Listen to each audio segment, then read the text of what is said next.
Let's walk through how to generate a UML object diagram using the Visual Paradigm AI Chatbot. We'll start by creating an object diagram for a vehicle maintenance system.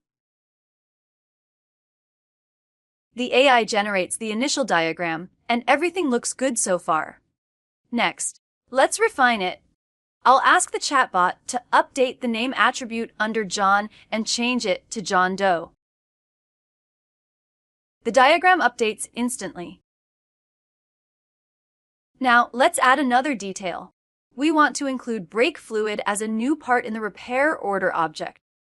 I'll ask the chatbot to add it,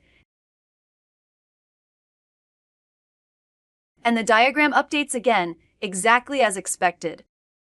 Once we're satisfied with the diagram, we can press the Import to Visual Paradigm button to bring it directly into our Visual Paradigm project.